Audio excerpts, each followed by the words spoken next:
Hello जी, नमस्ते। This is doctor Raman.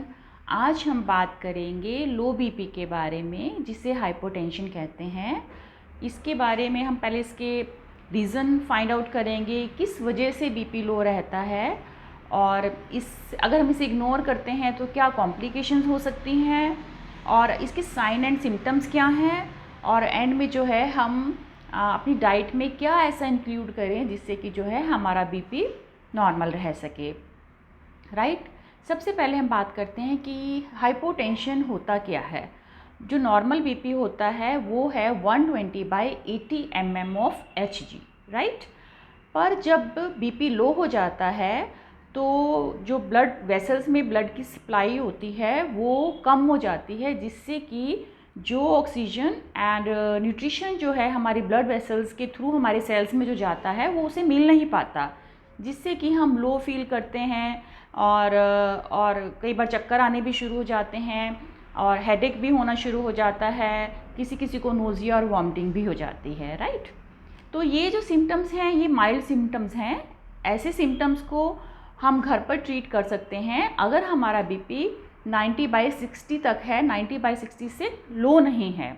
In case जो BP है वो 90/60 से भी कम हो जाता है और सिम्टम्स भी बहुत सीवियर हो जाते हैं, लाइक जो हमारी स्किन है वो कोल्ड एंड क्लैमी हो जाती है, ठंडे हाथ पैर ठंडे पड़ जाते हैं, और जो पल्स रेट है वो भी बहुत फास्ट हो जाती है, और अगर जो हमारी ब्रीदिंग है वो भी शैलो एंड रैपिड होती है, तो उस केस में जो है आपको डॉक्टर को विज़िट करना चाहिए। हाँ, अगर माइल्ड सिम्टम्स हैं तो जो है वो हम घर में ट्रीट कर सकते हैं। वो कैसे, वो मैं आपको वीडियो के एंड में बताऊंगी। सबसे पहले तो अगर आपका बार बार जो है बीपी लो होता है तो उसके जो रीज़न फाइंड आउट करने बहुत ज़रूरी हैं। ठीक है, तो क्या रीज़न हो सकते हैं? या तो जो है एनीमिया, राइट, और इसके अलावा जो है डिहाइड्रेशन, कुछ मेडिकेशंस की वजह से भी हो जाता है, लाइक जो है डायूरेटिक्स एक्सेस में ले रहे हो, या आप एंटी डिप्रेसेंट या एंटी एंग्जाइटी मेडिसिन आप बहुत ज़्यादा ले रहे हो, उस वजह से भी हो सकता है। और अगर आपको जो है कोई हार्मोनल प्रॉब्लम है उससे भी जो है आपको आपका बीपी हो सकता है कभी ऑन एंड ऑफ लो हो सकता है। इसके अलावा जो है कोई हार्ट प्रॉब्लम हो, एनाफाइलेक्टिक रिएक्शन हो जाता है कभी किसी को किसी मेडिसिन या इंजेक्शन लगाने से, तो वो एनाफाइलेक्टिक शॉक में भी बीपी काफ़ी लो हो जाता है। इसके अलावा जो है आपको जो स्ट्रेस की वजह से भी हो सकता है और इन्फेक्शन की वजह से भी हो सकता है, लाइक सेप्टिसीमिया वगैरह में भी जो है बीपी काफ़ी लो हो जाता है, या ब्लड लॉस बहुत ज़्यादा हो, जैसे कि कोई ट्रॉमा इंजरी, या फीमेल्स को जो है में एक्सेस ब्लीडिंग हो जाती है, तब भी उनका जो है बीपी लो रहना शुरू हो जाता है। तो सबसे पहले तो हमने अपने रीज़न्स फाइंड आउट करने हैं कि इन केस अगर एनीमिया है तो हमें जो है HB अपना लेवल जो है वो हमारा अप्रोप्रिएट होना चाहिए, अप टू द मार्क होना चाहिए। तो उसके लिए जो है हमें अपनी डाइट में जो है आयरन रिच फूड लाइक चुकंदर है, अनार है, ग्रीन लीफी वेजिटेबल्स हैं, और एग्स, चिकन जो है वो सब ऐड करना चाहिए हमें अपनी डाइट में। और इसके अलावा जो अगर कोई हार्ट से रिलेटेड प्रॉब्लम है तो डॉक्टर से ज़रूर आप कंसल्ट करें और ये प्रॉब्लम को अपनी दूर करें, इसे इग्नोर ना करें। ठीक है।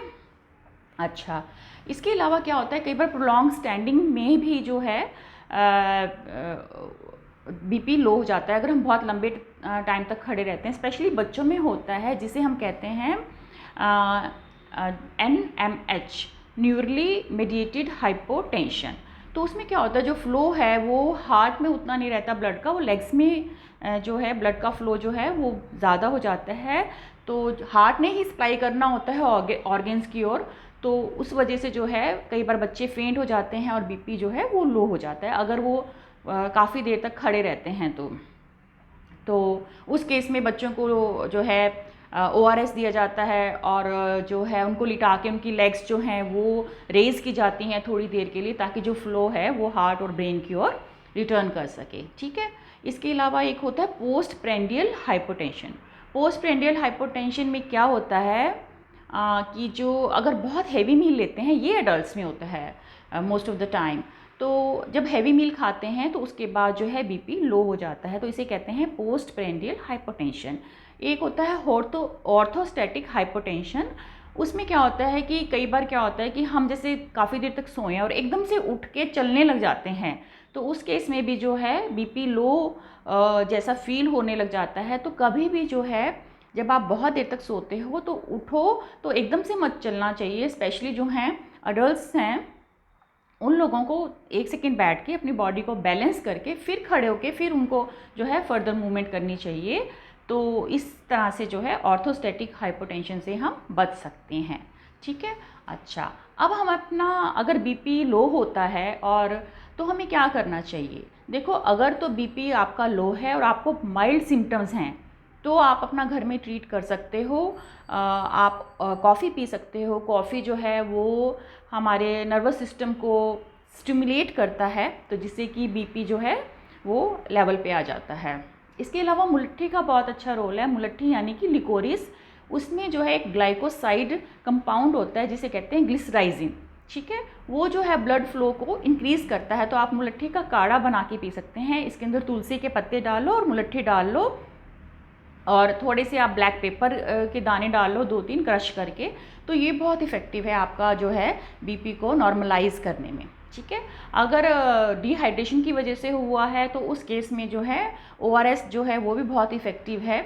इसके अलावा जो है चुकंदर का रस और अनार का रस मिक्स करके उसमें हल्का सा ब्लैक सॉल्ट डाल के पीने से भी जो है बीपी में, लो बीपी में जो है काफ़ी फ़र्क पड़ता है। राइट। अच्छा, इसके अलावा जो है अगर आप जो है अपना इसके अलावा जो है आप अपनी डाइट में जो है प्रॉपर टाइमिंग्स फिक्स करें। आपने बहुत देर तक भूखे नहीं रहना। जिन लोगों का बीपी जो है वो लो रहता है वो अपनी डाइट में 1 मुट्ठी जो है ड्राई फ्रूट डेली खाएं। किशमिश बहुत इफ़ेक्टिव है। 20 या 30 दाने की किशमिश की बॉयल करके, जिस दिन बीपी आपको लगता है लो हो रहा है, आप वो वाला उसे बॉयल करके उसका काढ़ा बना के भी पी सकते हैं। इसके अलावा ग्रीन लीफी वेजिटेबल है, फ्रूट्स हैं, अपनी डाइट में इंक्लूड करें और टाइम से अपना जो है प्रॉपर खाना खाएं and keep yourself well hydrated. कम से कम जो है 12 गिलास पानी के पीने जो हैं बहुत ज़रूरी हैं। इसके अलावा कुछ आयुर्वेदिक मेडिसिन्स हैं जैसे शिलाजीत है, मकरध्वज रस है, आंवला इज़ वेरी इफ़ेक्टिव। आप अपने डाइट में जो है जिन लोगों का बीपी लो रहता है आंवले का जूस ले सकते हैं। उसको आप 1 या 2 आंवला लेके उसे आप कद्दूकस करके जूस निकाल के उसके अंदर हनी मिक्स करके आप वो ले सकते हैं। आंवला का जूस जो है वो भी काफ़ी इफ़ेक्टिव है। ठीक है। और जो है बट आप जो आयुर्वेदिक मेडिसिन लें वो प्लीज़ जो है आप अपने डॉक्टर से कंसल्ट करके ही लें। इसके अलावा अश्वगंधा और अर्जुन का भी बहुत ज़्यादा अच्छा रोल है आपके बीपी को कंट्रोल करने में। ठीक है। तो ये सब चीज़ें जो है आप अपनी डाइट में इंक्लूड करके, और सबसे जो ज़्यादा इम्पॉर्टेंट है वो ये है कि आपने एक्सरसाइज जो है वो ज़रूर करनी है। राइट। आपने उससे क्या है कि आपकी जो है ब्लड फ्लो है वो बहुत ज़्यादा ठीक रहेगा और हार्ट की जो फंक्शनिंग है, पंपिंग है, वो भी ठीक रहेगी। तो आपने एक्सरसाइज ज़रूर इंक्लूड करनी है, वाटर इनटेक बहुत अच्छा करना है और बैलेंस डाइट प्लान लेना है। क्योंकि कई बार क्या होता है हम जैसे कीटो डाइट वगैरह करते हैं और कार्ब्स कंटेंट हम एकदम कर देते हैं, तो उस वजह से भी कई बार जो है बीपी लो हो जाता है। तो जो आपने डाइट प्लान है वो भी आपका बिल्कुल बैलेंस्ड होना चाहिए। राइट। तो thank you very much for watching this video. Please like and subscribe. Bye bye.